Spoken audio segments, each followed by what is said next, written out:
এই ভাই আসলে কই যাবে, আমাকে সিগন্যাল দিতেছে, দেখি কই যাবে। আপনারা রোদে তো একেবারে অনেক খারাপ অবস্থা হয়ে যায়।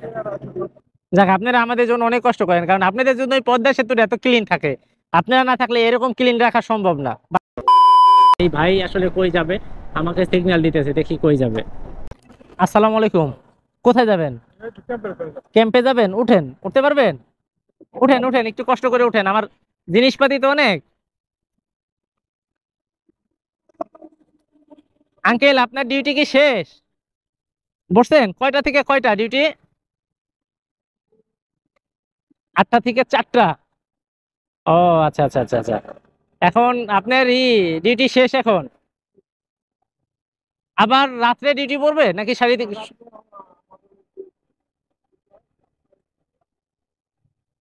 ও, রাত্রে লোক লাগে না না? এই এই লোকগুলো আপনাদের কেন দাঁড়ায় থাকতো এখানে, যেন কেউ দাঁড়ায় ছবি না তুলে?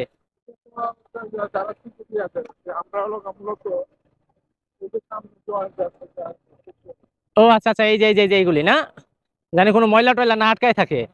এটা কি আপনি? যাই হোক, কিন্তু এই রোদের মধ্যে তো আপনাদের আসলে কাজ করা খুবই কষ্টের বিষয়। অনেক। আচ্ছা, আপনার বাসা কি এখানে? ও, শ্রীনগর থানায় না? ডিউটি এই রোদের মধ্যে তো আপনাদের অনেক কষ্ট হইতেছে। বাংলাদেশের এখন যে তাপমাত্রা, এই তাপমাত্রা আপনার এখানে কোনো নাই, ছাউনি টাউনি কিছু নাই, এইভাবে যদি পরিষ্কার করেন অনেক কষ্ট তো আপনাদের। অবশ্যই হয় না, যাই হোক, তারপরও আপনারা আমাদের জন্য এত কিছু করেন, পরিষ্কার ভাবে রাখেন সবকিছু, এটার জন্য আপনাদেরকে ধন্যবাদ। কারণ আপনারা না থাকলে হয়তো বা পদ্মা সেতুটা আরো এরকম ক্লিন থাকতো না।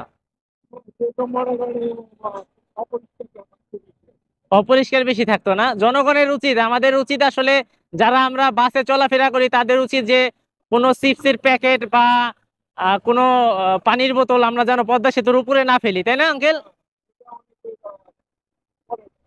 এটা অনেকে করে না। আমাদের উচিত কিন্তু হচ্ছে আপনার এই যে চিপসের প্যাকেট, চানাচুরের প্যাকেট, বাদামের খোসা, পানির বোতল, এগুলো আমরা আসলে পদ্মা সেতুর উপরে না ফেলি। আমরা যে যে বাসে যাতায়াত করি, প্রতিটা বাসে কিন্তু ময়লা ফেলার জন্য একটা ব্যাগ দিয়ে দেয়, তাই না? সেখানে কিন্তু আমরা সেটা চাইলে ইউজ করতে পারি। তো এটা আসলে আমাদের বাংলাদেশের মানুষের, আমাদের দেশটাই হচ্ছে এরকম, বুঝতে পারছেন? দেশের কালচারই এরকম, মানুষ আসলে এগুলো মেনটেন করে চলে না। আপনাদের অফিসটা কোন জায়গায়? এখানে সামনে? সেনাবাহিনীর ক্যাম্পের ভিতরে? আপনি কি ওখানেই থাকেন রাত্রে? ওই যে উনারও মনে হয় ডিউটি ছিল না? হ্যাঁ হ্যাঁ হ্যাঁ। যাই হোক, আপনারা আসলে আমাদের জন্য অনেক কষ্ট করেন, যদিও কারণ আপনাদের জন্য পদ্মা সেতুটা এত ক্লিন থাকে। না হলে পদ্মা সেতু এত ক্লিন থাকলো না। আমাদের বাংলাদেশের মানুষ এই যে দেখেন না, কত পলিথিন, সবকিছু আসলে নোংরা গুলা ফেলায় রাখে, এগুলো কিন্তু সব বাস থেকে ফেলাইছে। আর বাসের থেকে যাত্রীরা চাইলেই কিন্তু বাসের যে সিটের সামনে যে ময়লা ফেলানোর যে জায়গাটা আছে সেখানে কিন্তু,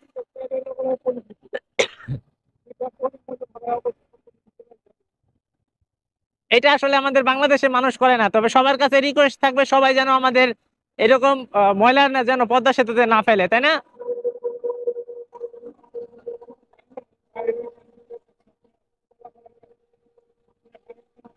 হ্যাঁ, বাহিরে ওদের রাষ্ট্রে তো বাহিরে ময়লা ময়লা ফেলানোর স্থান ছাড়া অন্য কোনো জায়গায় ময়লা ফেলাইলে মামলা হয়ে যায়।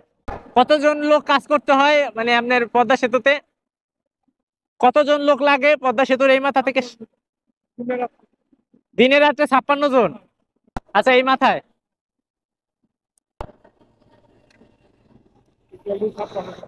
টোটাল দিনে রাত্রে 56 জন লোক কাজ করেন। আপনারা রোদে তো একেবারে অনেক খারাপ অবস্থা হয়ে যায়। হ্যাঁ।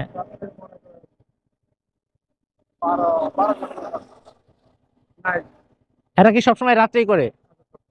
শিফটি ভাগ হয় না আপনাদের? ভাগ নেই না? যাক, আপনারা আমাদের জন্য অনেক কষ্ট করেন, কারণ আপনাদের জন্য এই পদ্মা সেতুটা এত ক্লিন থাকে। আপনারা না থাকলে এরকম ক্লিন রাখা সম্ভব না। বাংলাদেশের মানুষ যে যেভাবে পারে সে সেভাবে। আর একদিন আমার মোটরসাইকেলের সামনে বোতল ফালাইছে, আমার উপরে।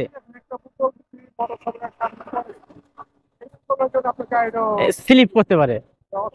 আর পদ্মা সেতু এত বাংলাদেশের মধ্যে সবচেয়ে সুন্দর একটা সেতু, সেটাকে ক্লিন রাখা মানে অনেক ইসের। বাংলাদেশের জনগণ চাইলে কিন্তু আপনাদের প্রয়োজন হয় না। জনগণ যদি চেষ্টা করে যে আসলে আমরাই এগুলো পরিষ্কার রাখবো, চাইলে কিন্তু পারে। খালি ময়লা, নিজেদের যে ময়লাগুলো সেগুলো তারা সেভ করে ফালাইলেই হয় বা গাড়িতে রেখে দিলেই হয়, সেটা তারা করে না। ঠিক আছে আঙ্কেল, ধন্যবাদ আপনাকে। আসসালামু আলাইকুম। তো আসলে উনার পক্ষ থেকে আমি বলবো যে বাংলাদেশে আমরা যত মানুষ আছি যারা হচ্ছে বাসে চলাফেরা করি, আমরা আসলে পদ্মা সেতুর উপরে বা কোনো হাইওয়ে রাস্তায় কোনো ময়লা যেন না ফেলি। চিপসের প্যাকেট হোক বা চানাচুরের প্যাকেট হোক বা যে কোনো জিনিস, আসলে পানির বোতল হোক, আমরা আমাদের বাসের সিটের কোনারেই রেখে দিব বা বাসের হেল্পার বা কন্ট্রাক্টরের কাছে পিপি বা পলিচিয়ে সেটার মধ্যে যেন আমরা রাখি। তাহলে কিন্তু আমাদের দেশটা আরো সুন্দর থাকবে।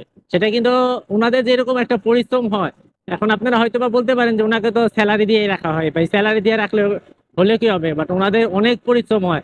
এই যে সকাল 8টা থেকে বিকেল 5টা পর্যন্ত যে ডিউটি, এই তাপমাত্রাতে আপনি আহ একদিন শুধুমাত্র এই পদ্মা সেতুর উপরে ডিউটি করে দেখেন আপনার অবস্থা কি হয়। তাহলে আপনি নিজেই কানে ধরে তোবা করবেন যে আপনি আর কখনোই পদ্মা সেতুর উপরে কোনো পানির বোতল বা চিপসের প্যাকেট ফেলবেন না।